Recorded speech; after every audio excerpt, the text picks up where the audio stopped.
दुनिया की बड़ी त्रासदियों में अब बांग्लादेश एक बार फिर नामजद हो गया है। एक बार फिर कहने का तात्पर्य एक बार फिर से ही है, क्योंकि यह पहली बार नहीं है जब बांग्लादेश ऐसे संकट के दौर से गुजर रहा हो।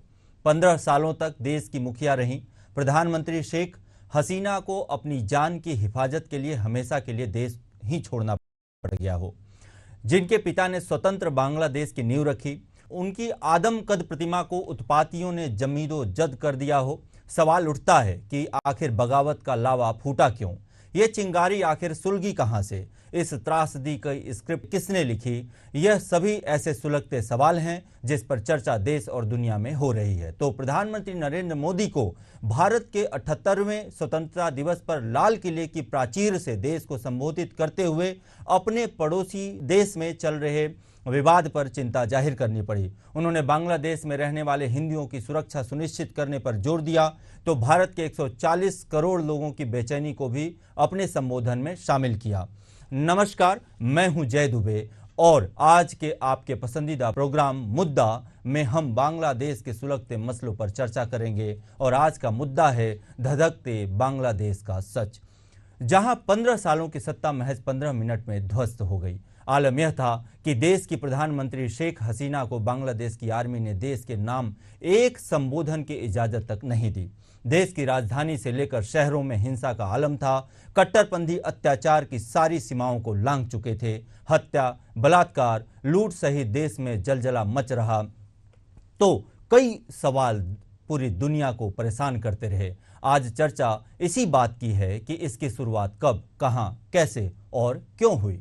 तो आइए इसे कुछ तथ्यों के माध्यम से समझने का प्रयास करते हैं। साथ ही हमारे जुड़े प्रबुद्ध जनों से भी हम समझने का प्रयास करेंगे कि सामने आई बातों का हकीकत से कितना करीबी वास्ता है। इसमें कोई दो राय नहीं कि बांग्लादेश को स्वतंत्र राष्ट्र के तौर पर मुक्ति मिल पाई तो भारत की वजह से।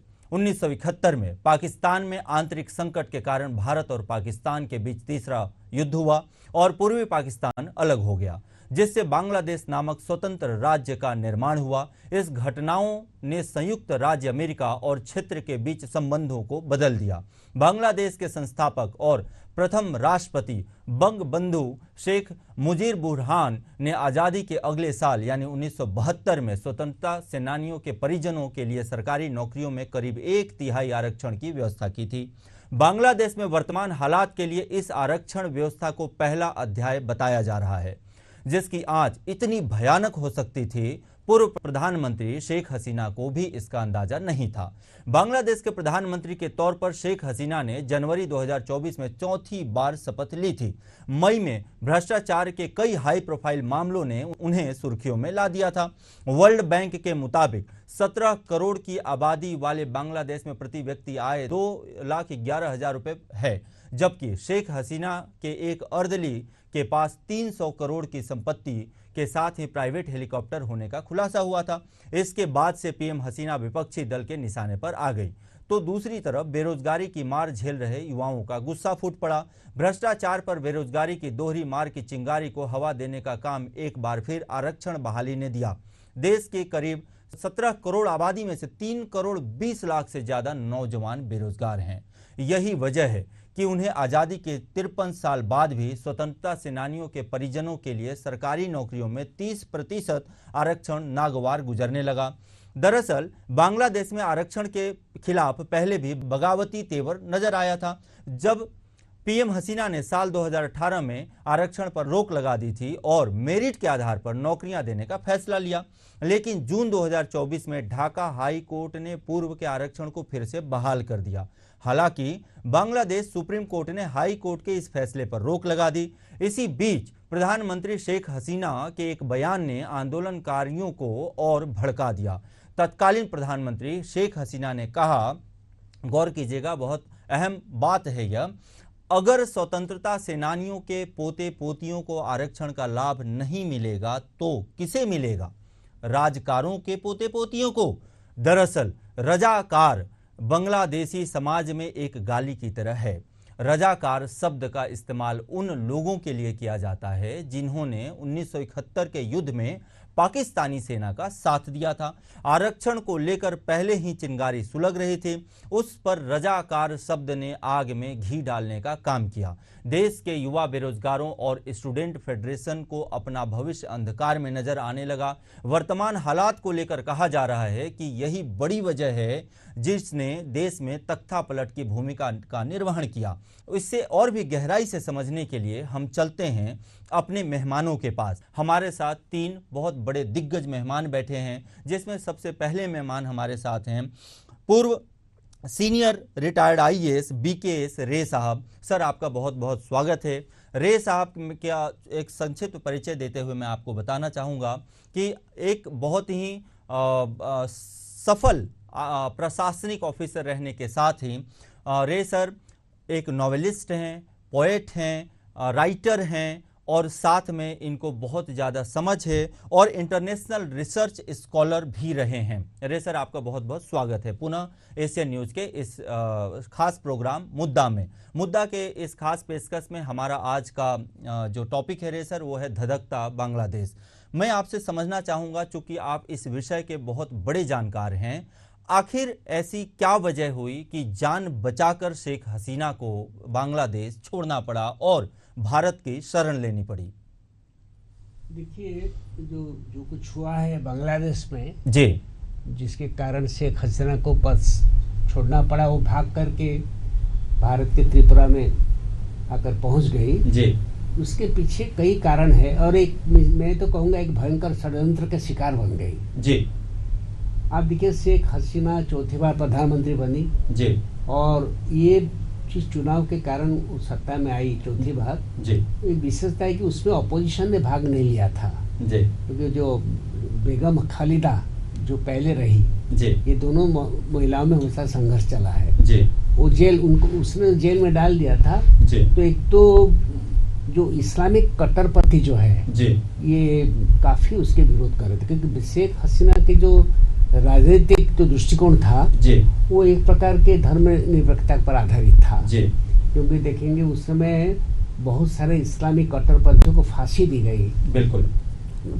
उन्होंने सत्ता से हटने के पहले जी, कुछ ही दिन पहले उन्होंने एक भयंकर सांप्रदायिक संगठन को बैन कर दिया था जिसका जमात इस्लामी। जी, जमात इस्लामी को एक इस्लामिक फंडामेंटलिज्म का प्रबल समर्थक माना आता है जी, और यही लोग बांग्लादेश का मुक्ति संघर्ष जी, यही लोग बांग्लादेश के जो मुक्ति संघर्ष है जी, उसके खिलाफ यही लोग षड्यंत्र किए थे। जी, तो जब इस्लामिक जो जमात इस्लामी को बैन कर दी उसने जी, हसीना ने, तो जी, जितने कट्टरपंथी इस्लाम लोग हैं ये बिल्कुल सड़क पर आ गए थे। जी, जी, सेकेंडली क्या हुआ, शेख हसीना के टाइम में एक दुखद घटना हुई। जो पहले नोबेल लॉरिएट थे बांग्लादेश के मोहम्मद यूनुस, जी, जो अभी अंतरिम सरकार के प्रमुख है, जी, उनको उन्होंने जेल में डाल दिया था जी, भ्रष्टाचार के आरोप में। जी, तीसरी बात यही है कि बांग्लादेश का जो राजनीति में ये देखा गया है कि उनको लगा कि ये शेख हसीना का भारत के प्रति काफी हमदर्दी है। जी, वो नहीं चाहते थे जी, ये भारत इतना, इसके कारण भारत डोमिनेट करेगा। तो बहुत से ऐसे कारण है और एक जो कारण सामने आया जिसका स्वयं है शेख हसीना ने बताई है, जी, अमेरिकी दबाव। जी, अब ये भी आया है कि अमेरिका ने एक वहाँ से एक प्रकार का नौ घाटी नेवल सेंटर खोलना चाहता है जी, ताकि चीन को सबक सिखाया जा सके। जी, तो शेख हसीना ने उसको स्वीकार नहीं किया। ये जो वक्तव्य दे रहा हूँ जी, ये मेरा नहीं है, शेख हसीना ने स्वयं कहा है। जी, ये अमेरिका ने प्रेशर डाला जी, और मुझे एक प्रकार धमकी मिली, यदि अमेरिकी प्रस्ताव को स्वीकार नहीं करोगे जी, तो सत्ता से चले जाओगे। वही हुआ। जी, तो एक प्रकार षड्यंत्र का शिकार बनी कट्टरपंथी इस्लाम, अमेरिकी दबाव। जी, तीसरी बार मोहम्मद यूनुस को जो जेल में डाला उसका लोगों ने पसंद में नहीं किया। जी। रे सर, एक और बहुत बड़ा सवाल उठता है जी कि यह राजनीतिक घटनाएं थी। इस राजनीतिक घटनाओं में अंतर्राष्ट्रीय दबाव के साथ में देश के जो भीतरी हालात थे, इन सब के बीच में जिस तरह के हिंसा, बलात्कार, बवाल हुआ, जिसमें हिंदुओं को, अल्पसंख्यकों को जिस तरह से टारगेट किया गया, यह जबकि वहां पे उस समय सत्ता, जब शेख हसीना जी को वहां से भागना पड़ा, उसके बाद सत्ता कहीं ना कहीं आर्मी ने संभाल ली थी। ऐसी स्थिति में क्या इतने सारे मौतें हुई? तो क्या यह देश की जनता, यह सवाल कहीं ना कहीं मानवीय पहलुओं पर भी है, एक बहुत बड़ा सवाल है कि जिस तरह से हमले हुए, जिस तरह से लोगों को परेशान किया गया, घरों से निकाला गया, लूटपाट मचाई गई, यह किस हद तक ठीक था? यह बांग्लादेश के चरित्र को, बांग्लादेश के इमेज को विश्व के पटल पर कहाँ लेकर जाता है? देखिए, मैं बांग्लादेश का जो राजनीतिक सामाजिक गतिविधि को बारे में काफ़ी मैंने अध्ययन किया है, पढ़ा भी है जी। बांग्लादेश में जो समाज में दो वर्ग है जी। एक वर्ग जो है जो धर्मनिरपेक्षता को पसंद करता है, एक वर्ग जो है जो कट्टरपंथियों के खिलाफ गया है, और एक वर्ग जो है जो हिंसा, इस्लामिक स्टेट को हमेशा विरोध किया है। ये एक वर्ग। इसी के साथ जो धर्मनिरपेक्षता को समर्थन करने वाले वर्ग के साथ शेख हसीना का संबंध बहुत अच्छा था। जी। आपको शायद मालूम नहीं होगा, बांग्लादेश में अभी तक 50 से 60 ऐसे इंटेलेक्चुअल्स के कत्ल हुआ है जिन्होंने कट्टरपंथ का विरोध किया। एक अभिजीत रॉय करके एक प्रोफेसर, वो अमेरिका से आए थे, ढाका यूनिवर्सिटी कैंपस एक पुस्तक मेला चल रहा था। पुस्तक मेला से लौटने के जब लौट रहे थे, उनके ऊपर ढाबा डाल दिया। कौन? जमात इस्लाम के लोगों ने। क्योंकि बांग्लादेश के राजनीति में जमात इस्लाम जो है वो काफी दबदबा रखता है, इसीलिए शेख हसीना से बैन किया। तो जमात इस्लाम हिंदुओं को निशाना बनाता है। ये जो एंटी हिंदू राइट्स हुए हैं, हिंदू विरोधी राइट्स हुए हैं, उसके पीछे इस्लामिक कट्टरपंथी गुटों का हाथ है। और जो अभी बाद में हिंदू लोग भी सड़क पर आए हैं, लेकिन बांग्ला में हिंदू पॉपुलेशन क्या है? बहुत कम है।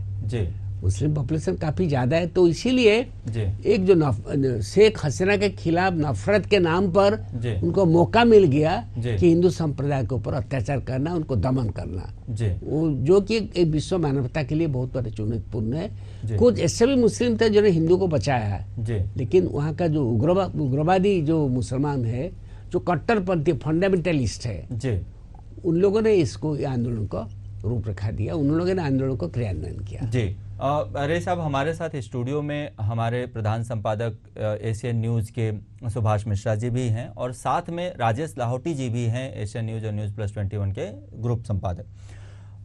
अगला सवाल मैं हमारे प्रधान संपादक सुभाष मिश्रा जी से करना चाहूँगा। सुभाष मिश्रा जी, मानवीय पहलू के हिसाब से मैं यह सवाल करना चाहूँगा आपसे कि भारत में भी अल्पसंख्यक के तौर पर मुस्लिम हैं, और लगभग 30 करोड़ की जनसंख्या मुस्लिमों की है भारत में।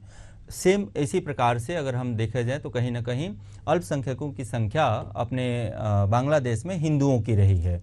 ऐसा क्यों? भारत में ऐसा कभी कोई वाकया नहीं होता, तो पाकिस्तान हो चाहे बांग्लादेश हो, ऐसा क्यों वहाँ पे इस कदर से कहर बरसाया गया हिंदुओं पर, इस कदर से मतलब आप समझिए कि यातनाओं का जितनी भी सीमाएं होती हैं, सारे सीमाओं को लांघ दिया गया, जिस तरीके से घर में लूटपाट मचाई गई, लोगों को बेदर्दी से मारा गया। यहाँ पे कहाँ मानवीय पहलू छूट जाता है? क्या चाहिए आखिर विश्व को? कहाँ जा रहा है इस तरह की सभ्यताएं और समाज कहाँ जा रही हैं?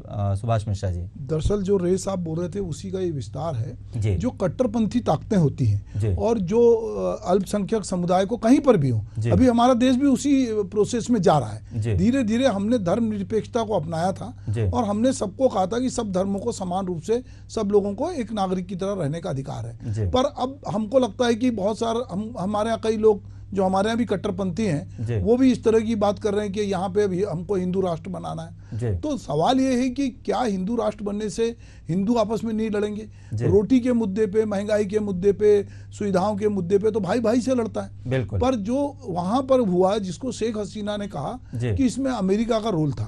अब मैं रे साहब चूंकि अंतर्राष्ट्रीय विषय के जानकार हैं, ये समझना पड़ेगा कि एक तरफ तो चीन जो है, अमेरिका उसके खिलाफ है और अमेरिका चाहता है कि बांग्लादेश में बने। बांग्लादेश भी चीन से बहुत दोस्ती नहीं कर रहा था, वो तो भारत के नजदीक था। फिर ऐसा क्या हुआ कि शेख हसीना कह रही कि इसमें अमेरिकी षड्यंत्र है, जबकि यदि वो चाइना कमजोर होगा या अमेरिका बांग्लादेश में आता तो उससे कहीं ना कहीं चाइना पे भारत भी चाहता है, भारत के नजदीक भी शेख हसीना थी, भागकर भी वो यहीं आई, फायदा तो भारत को होता तो फिर ये, और चाइना तो जो है लगातार भारत की सीमाओं में घुस रहा है। बिल्कुल। तो ये बात गले नहीं उतर रही है कि अमेरिका की वजह से ये हुआ। एक जैसा मैं थोड़ा इसमें आपसे चाहूंगा, दूसरा कि एक वहां पर स्लीपर सेल जो काम कर रहा था, जिसकी बात आपने जमाते इस्लामी की स्टूडेंट एक्सचेंज में चाइना के लड़के, पाकिस्तान के लड़के और बहुत सारे लोग बांग्लादेश में पढ़ने आ रहे थे और वो साइलेंटली ये सब काम कर रहे थे। स्टूडेंट, ये पूरा मामला स्टूडेंट आंदोलन से जुड़ा है और स्टूडेंट ने ही तय कर दिया, सुप्रीम कोर्ट में घुस गए वो, उन्होंने दूरदर्शन जला दिया, शेख हसीना के ऑफिस में घुस में, जनता नहीं घुसी है, इसमें बड़ा रोल स्टूडेंट ने प्ले किया। बिल्कुल। तो स्टूडेंट का माइंडसेट कैसे धीरे धीरे सत्ता के खिलाफ हुआ। केवल क्या आरक्षण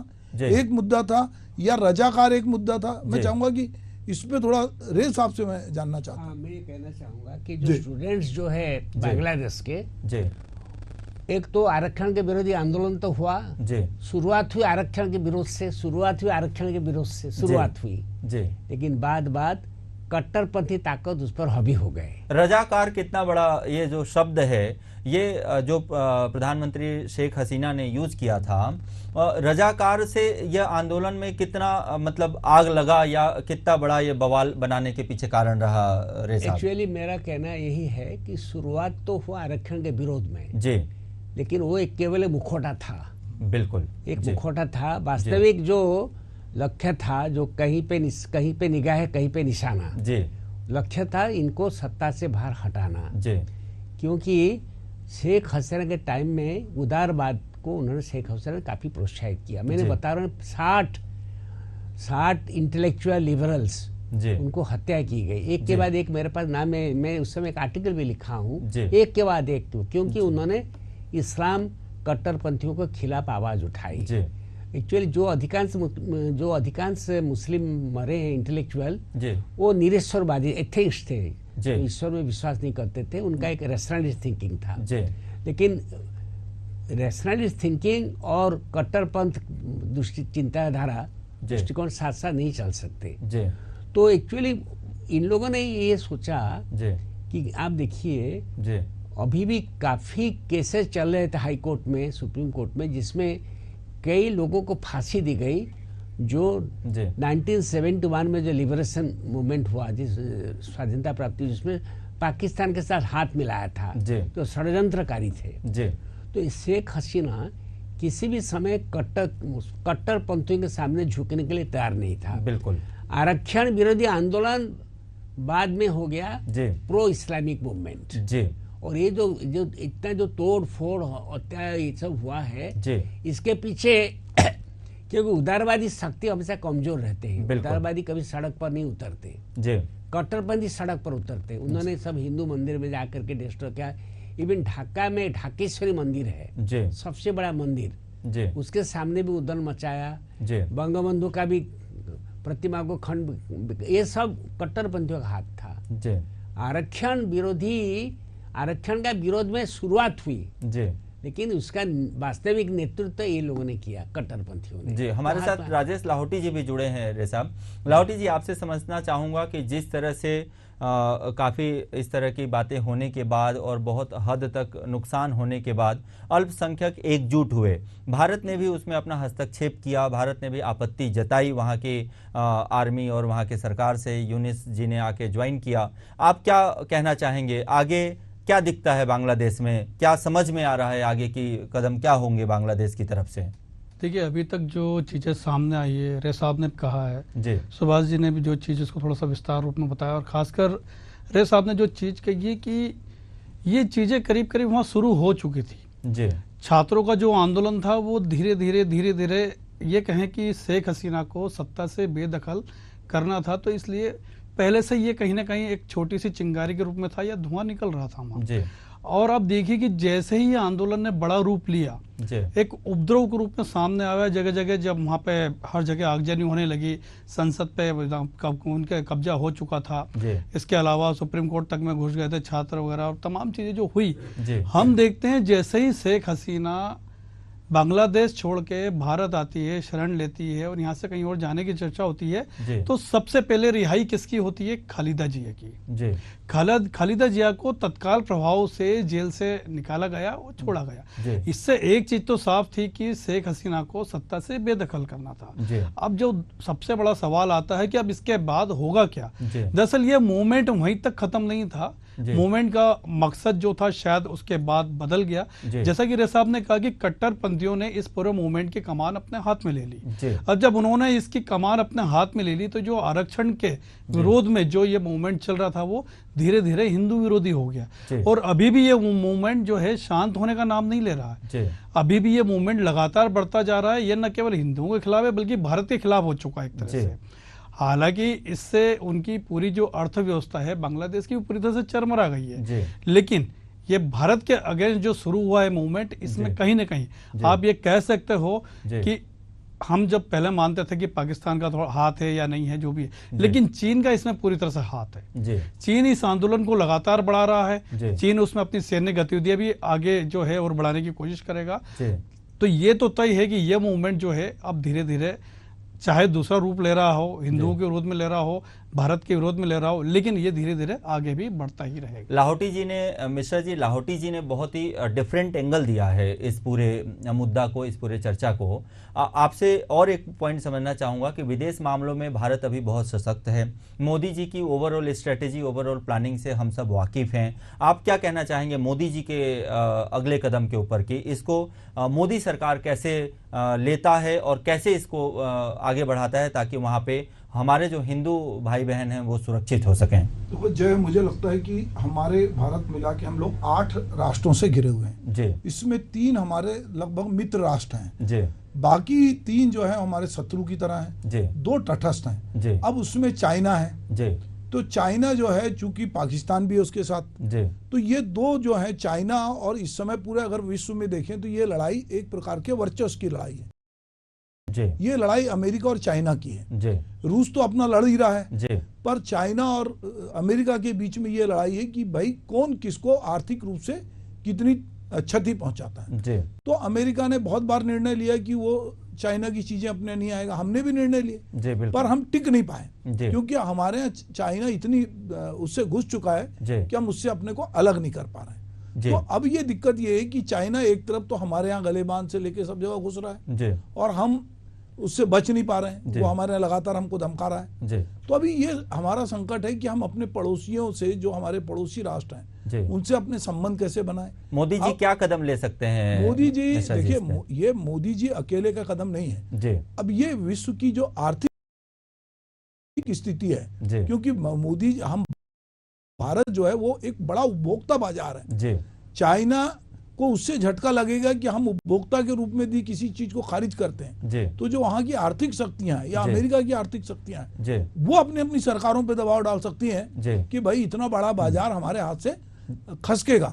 तो मुझे लगता है कि अब हम लोगों को ये तय करना पड़ेगा कि हम इनके साथ, चूंकि इस समय पूरी दुनिया में हमसे बड़ा उपभोक्ता बाजार कोई नहीं है, तो हम किस तरह से अपने उपभोक्ता बाजार की ताकत को हम बाकी राष्ट्रों, क्योंकि अब लड़ाई नहीं हो सकती। देखिए 1 साल से यूक्रेन और रूस लड़ रहे हैं, कोई हल नहीं निकल रहा है। तो ये सब जानते हैं कि ये लड़ाई अब आर्थिक मुद्दे पे ही तय होगी जी। 2 साल से ऊपर हो गया यूक्रेन और रूस को लड़ते। मिश्रा जी, अंतिम सवाल है रे साहब आपसे, यही सवाल आपसे भी यही है कि आखिर मोदी जी का नेक्स्ट एक्शन क्या होगा कि बांग्लादेश में हिंदू सुरक्षित हो सकें, अल्पसंख्यक सुरक्षित हो सकें? देखिए, मोदी जी भारत के प्रधानमंत्री है और उनका विश्व में काफी नाम है जी। सब कोई जानता है मोदी जी को। मैं काफी मेरे फॉरेन फ्रेंड से पूछा जी कि मोदी जी को सब कोई जानते हैं कि भारत के प्रधानमंत्री मोदी है। बिल्कुल। मोदी के सामने गंभीर चुनौती यही है जी। ये एक जियोपॉलिटिकल सिचुएशन है जी। एक तरफ अमेरिका, दूसरी तरफ रूस। अब देखिए, मोदी जी सारे अमेरिकी दबाव के बावजूद भी यूक्रेन के मुद्दे पर मोदी जी एक प्रकार के तटस्थता बनाए हुए हैं। यद्यपि कहते युद्ध के खिलाफ हम हैं, लेकिन जब रूस के खिलाफ कोई वोट देने का समय आता है, भारत वोट भाग नहीं लेता है। बिल्कुल। तो मोदी क्या कर रहे हैं कि अमेरिका और रूस दोनों के बीच में मोदी एक मध्यम मार्ग के अपनाए हुए हैं। जी, बांग्लादेश के मुद्दे पर बांग्लादेश के मुद्दे पर मुझे लगता है कि मोदी जी रूस और अमेरिका किसी दोनों को परवाह नहीं करेंगे जी। अपना ऐसे नीति बनाएंगे जिसमें विश्व का जो अभी बैलेंस ऑफ पावर है उसको डिस्टर्ब न करते हुए भारत का जो आर्थिक जो इंटरेस्ट है, भारत का जो इंटेलेक्चुअल उसको सेफगार्ड किया जाए जी। क्योंकि देखिए अमेरिका और चीन के बीच में विवाद तो जरूर है, दक्षिण चीन सागर को लेकर विवाद है। अब ये क्वाड करके संगठन है, उसमें भी हम एक सदस्य हैं जिसमें जापान भी है। ये अमेरिका दक्षिण चीन सागर मुद्दे को लेकर के अमेरिका के साथ भारत है जी। और परंतु मोदी जी इसके मतलब ये नहीं कि मोदी जी अपना रिश्ता रूस से भी खराब करेंगे। बिल्कुल। तो रूस के साथ भी अभी मोदी जी रूस गए थे जी। मोदी जी प्रधानमंत्री बनने के बाद पहला फॉरेन विजिट था रूस को जी। मॉस्को में उन्होंने व्लादिमीर पुतिन से मुलाकात की जी। तो रूस और अमेरिका जी दोनों को नाराज न करते हुए मोदी जी एक मध्यम मार्ग अपनाएंगे जिसपे लगेगा कि वो शांति चाहते हैं और मोदी जी किसी भी हालत में नहीं चाहेंगे कि बांग्लादेश का संबंध उनके साथ खराब हो। मिला जुला के बांग्लादेश कभी चाहे कि मोदी को नाराज करे जी। मतलब मिला जुला के रे साहब वापस से मोदी जी के लिए कहीं ना कहीं से प्रकृति ने एक और बड़ा इम्तिहान का समय खड़ा कर दिया है और देखना है कि भारत की सरकार इस बड़े इम्तिहान से किस तरह से गुजरती है और अपने आप को वापस उस पटल पे सफलता की पटल पे कैसे अपने आप को वापस स्थापित कर पाती है। बहरहाल हमारे तीनों गेस्ट, खासकर रिटायर्ड सीनियर आईएएस विकेश रे साहब, सुभाष मिश्रा जी और राजेश लाहौटी जी, आप तीनों का बहुत बहुत धन्यवाद एशियन न्यूज के इस खास प्रोग्राम मुद्दा में जुड़ने के लिए। बांग्लादेश में तख्तापलट के बाद विपक्ष की राजनीति चल पड़ी है, अंतरिम सरकार बन चुकी है, आरक्षण का मसला सुलझ चुका है, तो कट्टरपंथियों के हौसले चरम पर हैं और अल्पसंख्यकों के साथ अत्याचार और क्रूरता की इंतहा भी हो चुकी है। जो कुछ बांग्लादेश में हुआ है एक बड़ा सबक है इस बात का कि वक्त और हालात के साथ देश के संविधान और कानून में संशोधन होना आवश्यक है। एक ही परिपाटी पर देश नहीं चल सकता, तो राष्ट्र को मजबूत नहीं बनाया जा सकता। युवा पीढ़ी की मंशा को समझना, उनकी सोच में बगावत प्रस्फुटित ना हो, इस बात का पूरा ख्याल रखना, जिसकी जिम्मेदारी भी देश की सरकार के कंधों पर ही होती है। इसके साथ ही सरकार का ख्याल इस पर भी होना चाहिए कि किसी भी वजह से देश में निरंकुशता हावी न हो। ये ऐसे विषय हैं जिस पर सभी लोकतांत्रिक गणराज्यों के मुखियाओं को गंभीरता से ध्यान देने की आवश्यकता है। एशियन न्यूज की खास पेशकश मुद्दा में फिलहाल इतना ही। फिर होगी नए मुद्दे, नए विषय पर बात, फिर होगी आपसे मुलाकात। नमस्कार।